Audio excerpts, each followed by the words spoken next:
ఈ తెలంగాణ రాష్ట్ర ముఖ్యమంత్రి యనుమల రేవంత్ రెడ్డి గారి సొంత నియోజకవర్గం కొడంగల్ అనే నియోజకవర్గం ఉంది. దాంట్లో లగచెర్ల అనే రైతులు ఉన్నారు.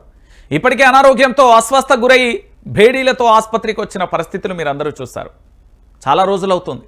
కంటి మీద కునుకు లేదు, ఆలోచన ఆగట్లేదు, కన్నీళ్లతో వేధిస్తున్నది. కనీసం లగచెర్ల అనే గ్రామంలో మగ పురుగు అనేవారు లేకుండా పోయారు. మేము భూములు ఇవ్వమంటూ కూడా తెగించేసి భీష్మించుకొని పోరాటం చేస్తున్న పరిస్థితి కనబడుతుంది. కానీ ఇప్పటికీ ఒక్కసారి చూడండి, లగచెర్ల రైతులకు బేలెప్పుడు 34 రోజులుగా జైళ్లలోనే అన్నదాతలు ఏం పాపం చేసిరండి వీళ్ళు.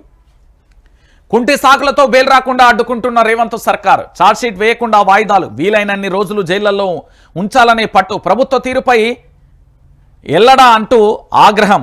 అన్నదాతలకు అన్యాయంపై సామాజిక మాధ్యమాలలో విస్తృతమైన చర్చ జరుగుతుంది. ఏం జరుగుతున్నది?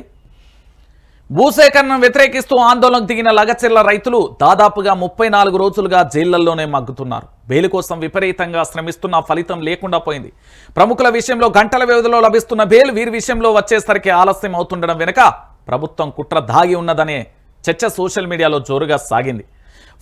ఫార్మాసిటీ కోసం అంటూ ప్రభుత్వం వికారాబాద్ జిల్లాలో భూసేకరణ చేపట్టింది. తమకు జీవనాధారం లేకుండా పోతుందని ఆందోళన చెందుతున్న లగచెర్ల గ్రామానికి చెందిన 24 మంది రైతులు పూర్తి స్థాయిలో కూడా ఇప్పటికీ ప్రభుత్వం నిర్వహించిన దాంట్లో పాల్గొన్నారు.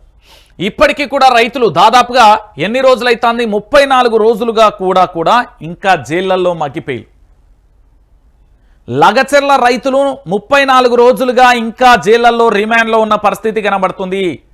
ఓ నా తెలంగాణ ప్రాంత బిడ్డలారా, ఒక్కసారి మీరు ఆలోచించండి. 4 కోట్ల మంది ప్రజలారా ఒక్కసారి ఆలోచించండి. తెలంగాణలో ఏ తప్పు చేయకుండా అభంశుభం తెలియని అన్నదాతను జై జవాన్ జై కిసాన్ అంటాం కదా, ఈరోజు దాదాపుగా 34 రోజులుగా కూడా బెయిల్ కావాలంటే ఏదో కుంటి సాకులు చెప్తూనే వస్తున్న పరిస్థితి కనబడుతుంది. ఇకనైనా మీరు ఆలోచించండి. మీరు దండోరానే వేస్తారో, పాదయాత్రలే చేస్తారో, పోరాటమే చేస్తారో, ఇంకేమైనా చేస్తారో కానీ లగచెర్ల బాధితులకు ఇక్కడి మేధావి వర్గం, ఇక్కడి పౌర హక్కులు, ఇక్కడి ప్రజా సంఘాలు, ఇక్కడి న్యాయవాదులు, ఇక్కడి చాలామంది మేధావులందరికీ వాళ్లకు సాయం చేయాల్సిన అవసరం ఉంది. తెలంగాణలో లగచెర్ల అనేది లేదా? పాకిస్తాన్లో ఉందా? ఆఫ్ఘనిస్తాన్లో? తెలంగాణలో కదా ఉన్నది. కొడంగల్ నియోజకవర్గమే కదా. సీఎం సొంత నియోజకవర్గంలో ఒక గ్రామ ఆపదలో ఉంటే తెలంగాణలో ఉన్న 4 కోట్ల మంది కొడుగుడు మీద ఈకలు బిక్తున్నారా? వాళ్ళకి సాయం చేయరా అండి? ఆపద వచ్చింది కదా, ఆ గ్రామం తెలంగాణ రాష్ట్ర ప్రజల్ని నమ్ముకున్నది కదా, వాళ్ళకి న్యాయం చేయాల్సిన బాధ్యత మనపై లేదా? అరే 34 రోజులండి ఇప్పటికీ వాళ్ళు జైల్లో మగ్గబట్టి 34 రోజులు అవుతుంది. ఇప్పటికీ కూడా కనీసం వాళ్ళకు బయటికి తీసుకొచ్చే నాదుడే లేడు. ఏదో వంక చూపి, ఏదో సాకు చూపించి ఇప్పటికీ వాళ్ళను ఇబ్బంది పెడుతున్న పరిస్థితి కనబడుతుంది. ఇంతకంటే దారుణమైన పరిస్థితి ఇంకే ఉంటుందండి తెలంగాణ ప్రాంత బిడ్డలారా. దాదాపుగా లగచెర్ల గ్రామానికి సంబంధించి ఇప్పటికీ నిర్బంధంతోనే ఉన్నది కదా. ఇప్పటికీ నిర్బంధంతోనే ఉన్నది. 24 మంది రైతులను అరెస్టు చేసిండు. 34 రోజులు అవుతున్నది.